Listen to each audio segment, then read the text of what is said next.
Last video के and में हमने देखा था कि वेजिटो हेलिस की बात से बहुत ज़्यादा गुस्सा हो जाता है, जिसके बाद वो पावर अप करता है और हेलिस के तीर जो कि डिस्ट्रक्शन की एनर्जी से बने थे वो सारे के सारे तीर बर्बाद हो जाते हैं। हेलिस इस चीज़ को देख के हैरान रह जाती है और बोलती है, बीरस ये तुमने क्या किया। वेजिटो को हेलिस पे बहुत ज़्यादा गुस्सा आ रहा होता है और एकदम से वो हेलिस पे हमला करना शुरू कर देता है। वेजिटो की स्पीड और ताकत इतनी ज़्यादा होती है कि हेलिस अपनी जगह पर जम जाती है। वेजिटो हेलिस को बहुत ही ज़बरदस्त पंच मार के ख़त्म करने वाला होता है। वेजिटो हेलिस से बोलता है कि गॉडेस तुम्हारे मरने का समय आ गया है।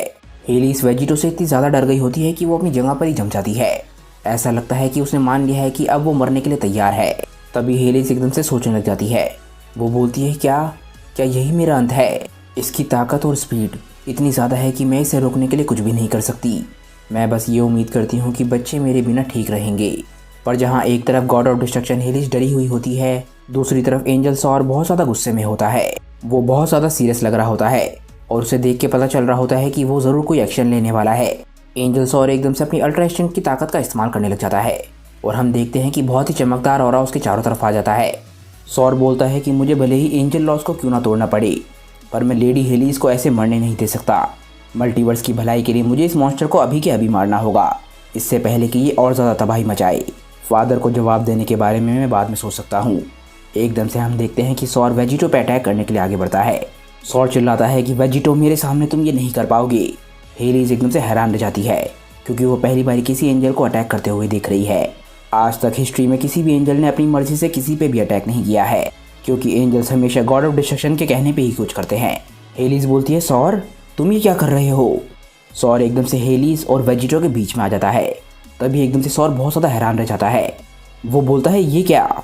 हम देखते हैं कि वेजिटो ने एकदम से अपनी फॉर्म को बदल लिया होता है और वो परफेक्टेड अल्ट्रा इंस्टिंक्ट का इस्तेमाल कर रहा होता है। वेजिटो सॉर को देख के एकदम से हंसता है और बोलता है, अच्छा अल्ट्रा इंस्टिंक्ट। वो बोलता है कि तुम कितने बेवकूफ़ हो, तुम्हें क्या लग रहा था कि तुम इकलौते हो जो परफेक्टेड अल्ट्रा इंस्टिंक्ट का इस्तेमाल कर सकता है। तभी हम देखते हैं कि सॉर एकदम से वेजिटो पे हमला करने की कोशिश करता है और एकदम से अपने स्टाफ से वेजिटो को मारने की कोशिश करता है। पर वेजिटो से जैसा एक्सपेक्टेड था वो वैसे ही इस अटैक को बहुत ही आराम से डॉज कर देता है और उसके चेहरे पर एक स्माइल होती है। वेजिटो एकदम से हंसता है और बोलता है, एंजल तुम बहुत ज़्यादा स्लो हो, समय आ गया है कि तुम अपने भाई कॉर्न से जाके मिलो। तभी हम देखते हैं कि वेजिटो अपने हाथ में एकदम से एक एनर्जी ब्लेड बनाने लग जाता है जिससे वो गॉड्स को मारता है और वेजिटो अपने इस अटैक को गॉड स्लेयर ब्लेड कहता है। और वेजिटो जैसा उसने कॉर्न के साथ किया था एकदम से अपने हाथ को बहुत तेज़ी से चलाने लग जाता है। वेजिटो के हाथ इतनी तेज़ी से चल रहे होते हैं कि ह्यूमन आई से उसे देखा भी नहीं जा सकता। हम देखते हैं कि वेजिटो के चेहरे पर एक ईवल स्माइल होती है। जैसे ही वेजिटो अपने हाथ को चला रहा होता है हम देखते हैं कि सॉर और हेलिस दोनों चुप खड़े रहते हैं, क्योंकि वेजिटो ने इतनी तेज़ी से किया होता है कि अभी तक किसी को समझ ही नहीं आया होता कि वो क्या कर रहा है। और अगले ही पल हमें पता चलता है कि वेजिटो ने क्या किया था। हम देखते हैं कि हेलिस और सॉर दोनों के शरीर कटे हुए हैं, यहाँ तक कि कॉर्न के एंजल ब्लेड के भी टुकड़े हो चुके हैं। हेलिस और कॉर्न दोनों हैरान होते हैं क्योंकि उन्हें विश्वास नहीं हो रहा होता कि एक मॉडल ऐसा कैसे कर सकता है। सॉर जो कि हेलिस यानी कि अपने गॉड ऑफ डिस्ट्रक्शन को बचाने आया था, वो हेलिस को तो क्या खुद को भी नहीं बचा पाता। हम देखते हैं कि सॉर और हेलिस दोनों की बॉडी के पार्ट्स अलग अलग गिरने लग जाते हैं और अगले ही सेकंड हम देखते हैं कि दोनों के शरीर के टुकड़े ज़मीन पे पड़े हैं।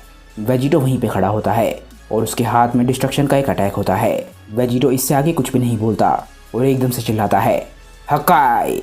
एकदम से वो अपना अटैक सॉर और हेलिस की बॉडी पे शूट कर देता है और हम देखते हैं कि कुछ ही पलों में हेलिस और सॉर की बॉडी का नामो निशान मिट जाता है। हेलिस और सॉर को मारने के बाद वेजिटो के चेहरे पर एक अजीब सी शांति होती है। वो पीछे की तरफ मुड़ के देखता है और बोलता है कि मेरे दोस्त का नाम क्रिलिन था। हम देखते हैं कि वेजिटो के अटैक की वजह से हर जगह धूल उड़ रही होती है और वेजिटो उसके बीच में बिल्कुल शांति से खड़ा होता है। वेजिटो के दिमाग में कुछ चल रहा होता है। वेजिटो अपने मन में सोचता है कि अब सिर्फ 9 गॉड्स और 9 एंजल्स रह गए हैं। अब तक तो उन लोगों को पूरी तरीके से समझ आ गया होगा कि मैं उन लोगों का शिकार करने के लिए निकला हूँ। वेजिटो बोलता है, गॉड्स देखते हैं कि तुम क्या कर सकते हो, या तो तुम लोग मुझे मारने के लिए आ जाओ या फिर मैं तुम्हें ढूंढ लूँगा। तभी हमें पता चलता है कि जैसा कि वेजिटो ने सोचा था उसे सच में बाकी गॉड्स देख रहे हैं। हम देखते हैं कि एक एंजल स्टाफ में वेजिटो को देखा जा रहा होता है और हम देखते हैं कि जो गॉड और एंजल वेजिटो को देख रहे थे वो थे मार्गरीटा और बेलमोड, यानी कि यूनिवर्स 11 का गॉड ऑफ डिस्ट्रक्शन। बेलमोड और मार्गरीटा दोनों ही परेशान होते हैं क्योंकि उन्होंने जो अभी देखा वो बिल्कुल भी कॉमन नहीं है। उनको बिल्कुल भी समझ नहीं आ रहा होता कि इस सब को रोकने के लिए वो क्या कर सकते हैं। बेलमोड एकदम से बोलता है कि ये तो पागलपन है, आखिर ये इंसान कौन है और इसने क्या लगा रखा है। ये तो एक सय्यन लग रहा है। एक सय्यन ने हम में से 2 गॉड ऑफ डिस्ट्रक्शन को कैसे मार दिया, वो भी लगातार। यही नहीं, एंजल्स भी उसका शिकार हो गए। मार्गरेटा, ये कैसे हो सकता है? मुझे बताओ कि ये कैसे हो सकता है? बेलमोंट मार्गरेटा से पूछ रहा होता है, पर मार्गरेटा के पास कोई भी जवाब नहीं होता। वो सिर्फ बेलमोंट को देख रही होती है। बेलमोंट बोलता है, मार्गरेटा, मुझे बताओ कि अब हम क्या कर सकते हैं। मुझे बताओ कि ये कैसे हो सकता है। तुमने कहा था कि जिरेन वो इकलौता शख्स है जिसने गॉड ऑफ डिस्ट्रक्शन को पीछे छोड़ दिया है। तुमने मुझे कहा था कि ऐसा दिन कभी नहीं आएगा जब कोई मॉडल एक एंजल को पीछे छोड़ देगा।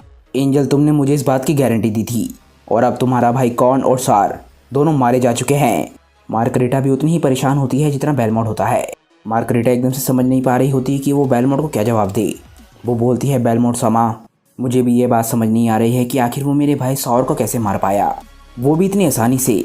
कॉर्न को हराना एक अलग बात थी, क्योंकि उस समय उसका गॉड ऑफ डिस्ट्रक्शन मर चुका था और उसकी ताकतें ख़त्म हो चुकी थी। पर सौर ने अपनी पूरी एंजेलिक एबिलिटीज़ का इस्तेमाल किया था, इसके बावजूद भी वो डिस्ट्रॉय हो गया। सौर को इतनी आसानी से वेजिटो के सामने नहीं हारना चाहिए था, भले ही वेजिटो अल्ट्रा इंस्टेंट का इस्तेमाल कर रहा था या नहीं।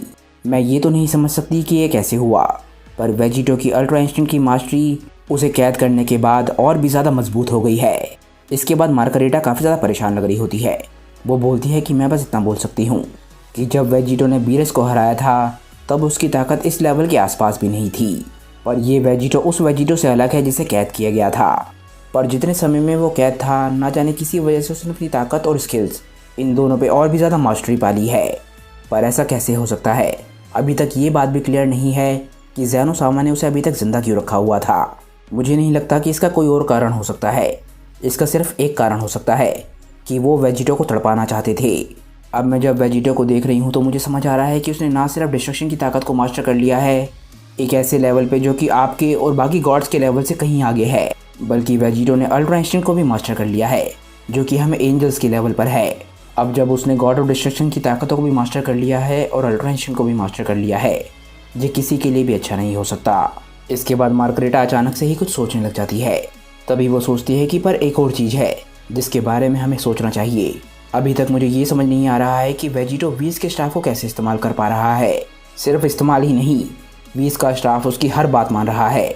ये भी सच में काफ़ी हैरान कर देने वाली बात है, क्योंकि एक आपके जैसा गॉड भी उसका इस्तेमाल नहीं कर सकता, क्योंकि ये इंस्ट्रूमेंट सिर्फ एक एंजल के लिए बनाया गया है और कोई भी मॉडल और गॉड इसका इस्तेमाल नहीं कर सकता।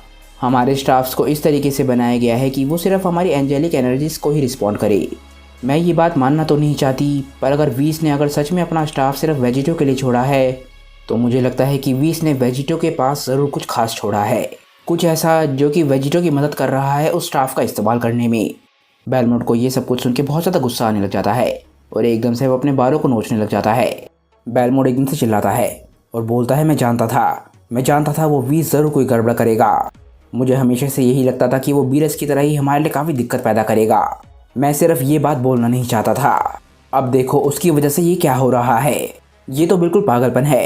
एक गॉड किलर इतने आराम से घूम रहा है और वो ना सिर्फ गॉड ऑफ डिस्ट्रक्शंस बल्कि एंजल्स को भी मार रहा है, और ग्रैंड प्रीस्ट और ज़ैनो ये भी कहीं पर नहीं मिल रहे हैं। मैं सोच भी नहीं सकता था कि कभी कुछ ऐसा होगा। हमें एक प्लान की ज़रूरत है। जैसे ही बेलमोंट चिल्ला रहा होता है, एकदम से उसके दिमाग में एक आइडिया आता है और एकदम से वो मार्गरेटा की तरफ देखने लग जाता है। वो बोलता है कि हमारे यूनिवर्स में सिर्फ एक शख्स है जो कि हमें बचा सकता है। मुझे कभी नहीं लगा था कि मुझे ऐसा करना पड़ेगा, पर लगता है कि वेजिटो की वजह से अब मेरे पास कोई भी चॉइस नहीं रह गई है। हमें उस इकलौते शख्स को बुलाना होगा जिसे हकाइशिन बनने के बाद ताकत बढ़ने से फ़ायदा होगा, क्योंकि वो इकलौता शख्स है जो कि समय पर इस मॉन्स्टर को रोक सकता है। हमें उसे बुलाना होगा जो कि अपने यूनिवर्स में गॉड ऑफ डिस्ट्रक्शन से भी ज़्यादा ताकतवर माना जाता है, इससे पहले कि और भी ज़्यादा देरी हो जाए। इसके बाद हम उस शख्स को देखते हैं जिसके बारे में बेलमोंट बात कर रहा था, यानी कि जिरेन। हम देखते हैं कि जिरेन आराम से अपनी मेडिटेशन कर रहा होता है, और ये जिरेन भी पिछले 10 साल से यानी कि टूर्नामेंट ऑफ पावर के ख़त्म होने के बाद से ही मेडिटेशन कर रहा है। यानी कि जिरेन के पास भी पिछले 10 साल में मेंटल ट्रेनिंग है, जैसे कि वेजिटो के पास है। तो पिछले 10 साल में जिरेन कितना ज़्यादा ताकतवर हो गया होगा, इस बारे में कोई भी नहीं सोच सकता। इसके बाद हम यूनिवर्स 6 में आ जाते हैं और चैंपा के प्लैनेट पर आते हैं। हम देखते हैं कि चैंपा और वादोस भी सेम इमेज को देख रहे थे, यानी कि जब वेजिटो ने सौर और हेलिस को मारा, वो दोनों भी वेजिटो की ताकत को देखने के बाद बिल्कुल हैरान होते हैं और उन्हें भी विश्वास नहीं हो रहा होता कि एक मॉडल एक एंजल को कैसे मार सकता है। हम देखते हैं कि चैंपा के पसीने छूट रहे होते हैं। वो बोलता है कि ये सिचुएशन तो कंट्रोल से बाहर होती जा रही है। बीरस, तुम तो बेवकूफ़ थे। ये तुमने हमारे साथ क्या किया? ये शख्स कोई आम सैयद नहीं है। ना ही कोई आम मॉडल है। आखिर एक ऐसे मॉडल को तुमने अपने यूनिवर्स में कैसे जिंदा रहने दिया? आखिर ये चीज़ तुम पहले क्यों नहीं देख पाए कि ये मॉडल हमारे लिए आगे जाके एक चैलेंज बन सकता है? तुम ये बात बहुत ही अच्छे तरीके से जानते हो कि एक सैयन हमेशा एक नई फाइट को ढूंढता रहता है। वो एक गॉड ऑफ डिस्ट्रक्शन बनने का कैंडिडेट भी नहीं था, तब भी तुमने उसे डिस्ट्रक्शन की टेक्निक सिखा दी। पर यूनिवर्स 11 की एंजल से ठीक उल्टा वादोस काफ़ी ज़्यादा शांत होती है। वो बोलती है, लॉर्ड चैंपा, मुझे माफ़ कीजिएगा कि मैं आपको रोक रही हूँ, पर मुझे लगता है कि अब सिचुएशन ऐसी आ चुकी है कि हम दोनों की ही ज़िंदगी खतरे में है। वो वेजिटो जितना बड़ा खतरा आपके लिए है, उतना ही बड़ा खतरा मेरे लिए भी है। ये वेजिटो चाहे जो भी हो, अब ये कोई भी रीज़न नहीं देख रहा, कोई भी लॉजिक नहीं देख रहा, और अब उसे अपने बदला लेने के मिशन से भी रोका नहीं जा सकता। मैं जानती हूँ कि वो काफ़ी ज़्यादा डरावना है, पर ऐसा नहीं है कि उसे हराया नहीं जा सकता। हमें ये बात याद रखनी होगी कि आखिरकार वो सिर्फ 2 सैयन्स के मेल से बना है, पर हमारे पास तो सैयन्स का एक पूरा का पूरा प्लेनेट है। मैं तो ये कहना चाहूँगी कि इस वक्त हमारा पड़ला ज़्यादा भारी है। तभी एकदम से चैंपा बिल्कुल हैरान रह जाता है, क्योंकि उसे समझ आने लग जाता है कि वादोस क्या बोलना चाहती है। वो बोलता है, हाँ बिल्कुल सही कहा, वो सैयन्स, आखिर ये बात मैं कैसे भूल सकता हूँ। तभी एकदम से चैंपा के चेहरे पर एक बहुत ज़्यादा ईवल स्माइल आ जाती है, क्योंकि अब उसके पास एक प्लान है। वो एकदम से हंसता है और बोलता है, वादोस, तुम्हारा आइडिया तो बहुत ज़्यादा कमाल का है, तुम सच में सभी एंजल्स में सबसे ज़्यादा बेस्ट हो। अब मुझे समझ आ गया है कि हमें क्या करना है। जाओ और काबा को लेकर आओ, और साथ ही साथ केल और कलिफला को भी यहाँ पर लेकर आओ, और यूनिवर्स 6 में जो सबसे ज़्यादा टैलेंटेड सैयन है उस तक भी ये बात पहुँचा दो कि मैं जल्द ही उससे मिलने आ रहा हूँ। उसके साथ जब मैं उन बच्चों को रूम ऑफ स्पिरिट टाइम में छोड़ूंगा तो उन लोगों की ट्रेनिंग और भी बेहतर तरीके से आगे बढ़ेगी। उस वेजिटो को पता भी नहीं चलेगा कि उसके साथ क्या हुआ। तुम शायद समझ गई होगी कि मैं किसके बारे में बात कर रहा हूँ। मेरे पास जल्द ही किंग सडाला को लेकर आओ। इसके बाद हम आखिरकार किंग सडाला को देखते हैं। वो अपने सिंहासन पर बिल्कुल शांति से बैठा होता है, उसके चेहरे पर भी एक स्माइल होती है, और ऐसा लग रहा होता है कि उसे भी समझ आ गया है कि जल्द ही उसके सामने एक ऐसी लड़ाई आने वाली है जिसके सपने हर सैयन देखता है।